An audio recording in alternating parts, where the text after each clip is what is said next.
Salut les petits potes, j'espère que vous allez bien. Aujourd'hui, on se retrouve pour 3 nouveaux threads d'horreur abonnés. Et d'ailleurs, je dois vous confier un truc, ça m'étonne toujours de recevoir autant de threads d'horreur abonnés. D'un côté, ça me fait plaisir, mais d'un autre, non, puisque sinon ça veut dire qu'il vous est arrivé des dingueries. Bon, je vous dis quand même un grand merci à vous. Et si toi aussi tu veux raconter une histoire qui t'est arrivée, y a rien de plus simple. Tu m'envoies un mail à cette adresse ou sinon tu viens en DM sur Instagram. D'ailleurs, quand j'y repense, la 3e histoire, c'est un truc de gros malade. J'ai pas envie de vous spoiler ou quoi, mais de toute façon on va en reparler à la fin. Mais laisse tomber le truc. Bref, si t'es pas abonné, c'est bien dommage. On est presque 6000 petits potes. Alors rejoins-nous et au passage active la petite cloche. Si tu veux me soutenir, c'est simple, un petit pouce bleu et pourquoi pas un petit commentaire. Eh ben, du style bonne nuit cookie. Allez, prends ton meilleur chocolat chaud et installe-toi confortablement.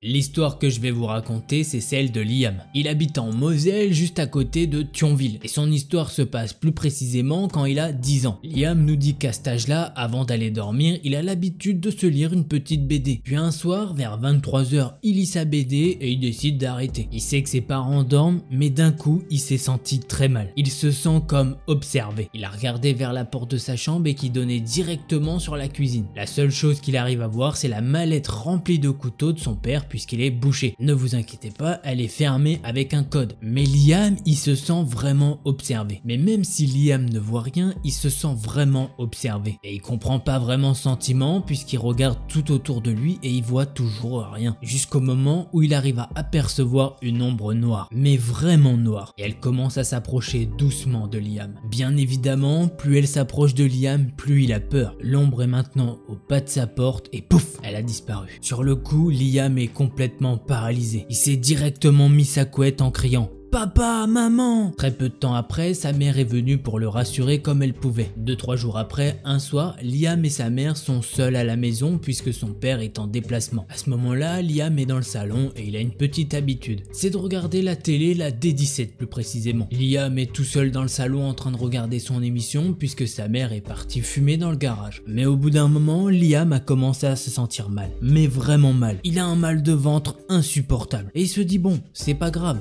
je vais aller aux toilettes. Il faut savoir un petit truc, c'est que chez Liam, les toilettes sont aussi accompagnées de la salle de bain. Du coup, au moment où il rentre dans cette pièce, le balnéo se met en route. Et toutes les lumières à l'étage se sont allumées. En voyant ça, Liam, il a pris peur direct. Et il a couru pour aller rejoindre sa mère dans le garage. Vu qu'il est en panique, il lui explique ça vraiment très vite. Sa mère essaye d'être rationnelle et elle dit à son fils que c'est sûrement un court-circuit ou un truc dans le genre. Le soir même, la mère de Liam part dans sa chambre pour aller se coucher. Mais en allumant sa lampe, elle s'est mise à clignoter toute seule. Et ça pendant un bon moment. C'est là que la mère de Liam s'est dit qu'effectivement son fils avait pas menti et qu'il y avait quelque chose de bizarre. Ils ont donc décidé de dormir tous les deux dans le même lit pour la nuit, puisque chacun de leur côté ils avaient trop peur pour dormir seuls. Mais cette nuit-là, Liam et sa mère vont se faire réveiller par des énormes booms. Ils peuvent entendre que les placards en bas sont en train d'être vidés. Des assiettes sont projetées par terre. Des choses se déplacent toutes seules. Ils ont trop peur pour descendre et ils se mettent à prier pour que les événements s'arrêtent. Et ils se demandent vraiment ce qui est en train de se passer dans leur maison. Quand ils sont descendus le lendemain matin, toute la maison était en désordre. Assiettes cassées, vaisselle éparpillée, il y avait plein d'objets qui jonchaient le sol. Bref, là ça en est trop pour la mère de Liam. Et elle décide qu'en attendant le retour de son père, ils vont aller chez la grand-mère de Liam. La mère de Liam a alors contacté un imam et celui-ci lui a expliqué qu'il y avait un djinn qui a pris possession des lieux. Et le imam a alors procédé à un rokia. La définition que j'en ai trouvé, que c'est une sorte de méthode pour soigner les maux occultes avec l'aide du Coran. Et ça, il l'a fait dans toute la maison. Mais apparemment, ça n'a pas marché et même des années après, il y a toujours des choses étranges qui se produisent. Donc, ils ont décidé de vendre cette maison. Voilà, c'est ainsi que se termine cette histoire. Et bah moi, ça me fait penser à un début de Paranormal Activity. Je vous avoue que c'est un film que j'adore, mais par contre, j'ai pas du tout envie de vivre ça. Rien que des fois, mon petit chien là, il fixe des trucs, des fois je me dis putain, il voit des esprits ou quoi. Du coup, je comprends totalement que vous ayez été en panique. Donc ouais, effectivement, c'est que de la vaisselle et c'était que du matériel, mais on sait jamais. En tout cas, merci de nous avoir partagé ton expérience. C'est très cool, on te fait des bisous et on passe à la seconde histoire.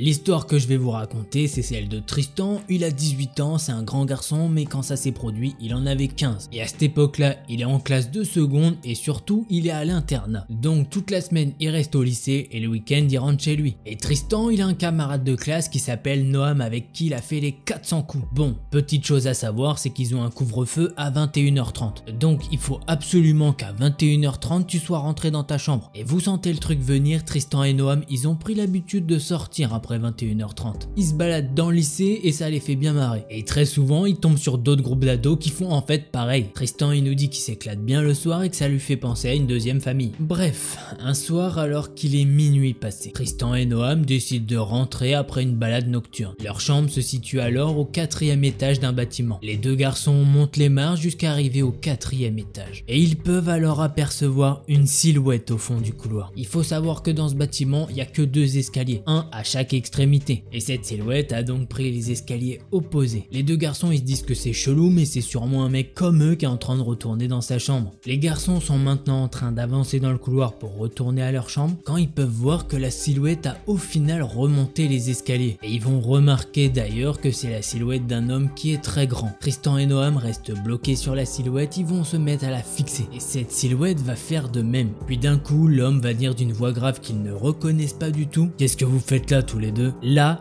le sang de Tristan se glace. Il comprend directement que cette personne n'est pas un surveillant et ni un pensionnaire et que techniquement il a rien à faire du tout ici. Son copain Noam va alors décider de jouer les gros bras et dire: « Toi tu fous quoi ici ?» Un silence va s'installer avant que l'homme réponde: « Moi ? Je vous cherchais. » Juste après avoir dit ça, l'homme se met à courir dans leur direction. À partir de ce moment-là, ils ont plus ou moins vu son visage. Surtout, une particularité de celui-ci, c'est qu'il a un très grand sourire. Et au passage, il peut apercevoir que l'homme sort quelque chose de sa poche. Très probablement un couteau. Les deux garçons, ils ont pas réfléchi longtemps, ils se sont retournés et ils ont couru. Les deux garçons, ils ont descendu les escaliers et ils ont entendu l'homme dire: « Revenez ici !» Tristan et Noam sont alors sortis du bâtiment pour se réfugier dans un autre. Ils sont montés au 3e étage du bâtiment et ils se sont cachés dans les toilettes. À partir de ce moment-là, ils se disent qu'ils sont totalement coincés, puisqu'en même temps, ils peuvent entendre que cet homme est arrivé au 3e étage et que maintenant, d'une seconde à l'autre, il peut rentrer dans les toilettes. Là, Tristan, il a une petite idée de génie. Dans ce genre de bâtiment, il y a un double plafond et il décide donc d'aller se cacher dans le faux plafond. Les deux garçons ont réussi à s'y cacher. Les deux garçons ont remis le faux placo, ils ont juste laissé une petite fente, histoire de voir ce qui se passait dans les toilettes. Et bingo, quelques secondes après, ils peuvent voir l'homme rentrer dans les toilettes. Et il a l'air vraiment fou. Il se met à marmonner des trucs inaudibles. Puis l'homme, ne voyant pas les deux garçons, décide de partir des toilettes. Les deux garçons soufflent un petit peu et ils se sentent rassurés. Sauf qu'à ce moment-là, ils ont pas de téléphone sur eux. Ils sont seuls et un fou se balade dans le lycée. 2 options se présentent alors à eux. Soit ils dorment dans le plafond jusqu'au lendemain en attendant qu'il y ait du monde, soit ils sortent du plafond et ils courent pour rentrer dans leur chambre. Tout ça en priant très fort pour ne pas tomber sur ce gros malade. Et les deux garçons ont alors choisi l'option 2. Et heureusement pour eux, ils n'ont pas recroisé cet homme. Le lendemain, ils ont alerté le proviseur qui lui a alerté la police. Et les policiers sont venus patrouiller plusieurs fois pendant quelques semaines. Quand un soir, la patrouille est tombée sur cet homme et ils l'ont arrêté. Ils ont appris par la suite que cet homme était déjà connu des services de police et que c'était clairement son truc qui traînait souvent dans les lycées la nuit. Et il nous a mis un petit message de fin que je vais vous lire parce que c'était marrant. Ne vous retrouvez jamais seul et sans téléphone la nuit car vous ne savez pas sur qui vous allez tomber. Un mec bizarre, un mec armé, un mec complètement fou. Et ça peut être très grave, sauf si vous êtes Bruce Lee. Voilà, c'est ainsi que se termine cette seconde histoire. Bon, certes, les deux garçons, ils sont à l'internat et ils font des petites bêtises. Ça a jamais tué personne. Tant qu'ils dégradent pas, qu'ils font pas des conneries de ouf, je vois pas le mal. Par contre, là où je vois le mal, c'est qu'il y a un mec qui est adulte, qui se balade dans un lycée alors qu'il est pas du tout autorisé à le faire et qui se met à courir après des adolescents avec un putain de sourire de psychopathe et surtout un couteau à la main. Bref, tant mieux, il vous est rien arrivé et je sais pas si vous êtes sortis de nouveau, mais j'imagine que vous deviez être bien tendu. Allez, on passe de suite à la 3e histoire.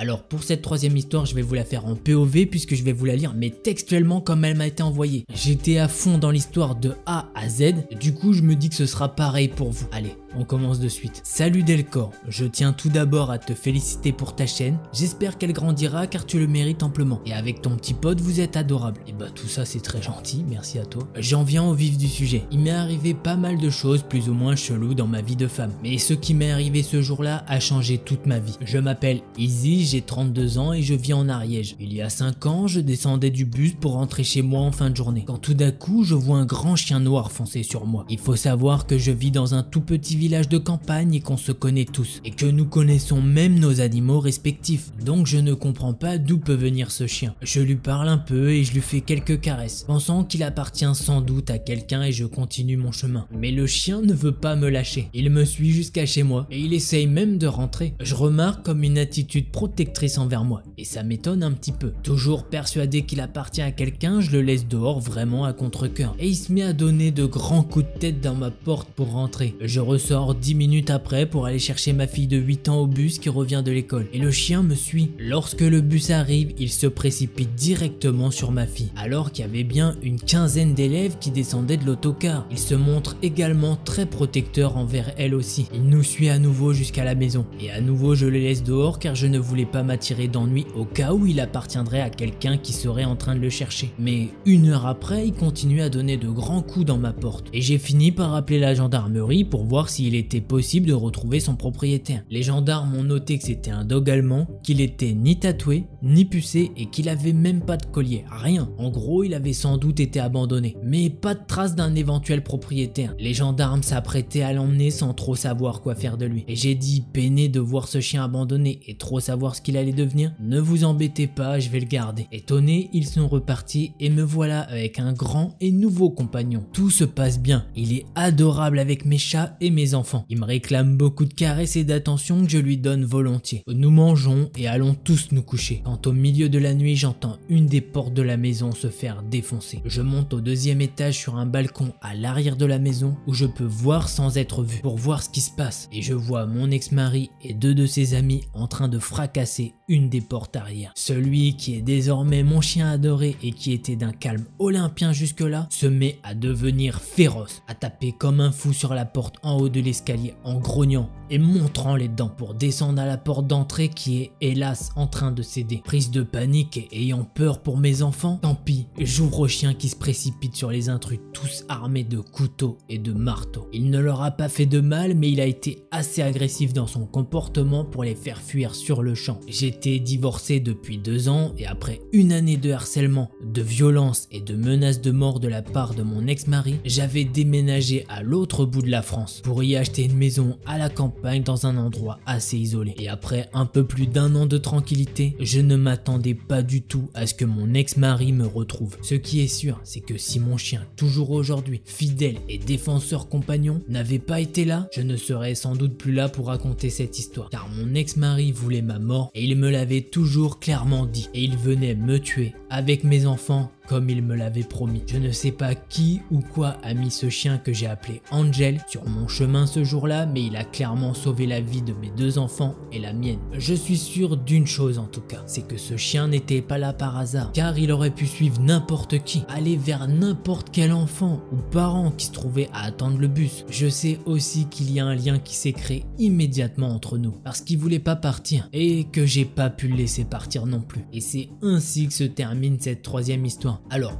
pour vous dire, j'étais vraiment pas prêt à ce genre d'histoire. Au cas où, si vous avez pas capté, tout ça se passe le jour même. Izzy et Angel se sont liés d'amitié ce jour même. Il l'a pas lâché, il l'a protégée comme il pouvait, elle et ses enfants. Et le soir même, il a joué un rôle déterminant dans la vie de Izzy et ses enfants. Il les a protégés du mieux qu'il pouvait. Il a fait fuir les assaillants qui, clairement, comme elle le dit, n'avaient pas de bonnes intentions. Et au cas où, je vous mets une photo d'un dog allemand, mais c'est un truc de fou. Normalement, le chien le plus grand du monde est un dog allemand à l'heure actuelle. C'est un sacré colosse. Donc voilà un chien qui est clairement le boss. On peut le dire dans les commentaires, Angel le héros. À partir du moment où tu sauves 3 vies humaines, t'es un chien de ouf. Tu vois là mon petit pote, il est plus là, mais il est où? Il est devant la porte. Je peux te dire qu'il y a quelqu'un qui rentre chez moi, il le démonte. Hein. Bref, c'est pas le sujet. Merci Isis de nous avoir partagé ton histoire qui est très belle. Grave d'un côté, mais très belle par la suite. J'espère que ces 3 threads d'horreur abonnez-vous en plus, moi je les ai kiffés. Vous savez quoi, avant qu'on se quitte, je tiens à vous informer qu'on a recruté 2 majors petits potes. Et ça fait plaisir. Et si toi aussi tu veux être promu, bah t'as le petit bouton rejoindre. Et t'as d'autres moyens pour soutenir, le fameux pouce bleu, un petit commentaire. Et si t'es pas abonné, je t'invite clairement à le faire puisqu'on est bientôt 6000 sur la chaîne. Et puis tant qu'on y est, dernière promo, Instagram ça fait plaisir. Allez, je vous fais des bisous en attendant la prochaine vidéo. Portez-vous bien, tchuss les petits potes. Hey, don't you run away. Please stay. Stay with me. If you don't come play with me, then we will kill you.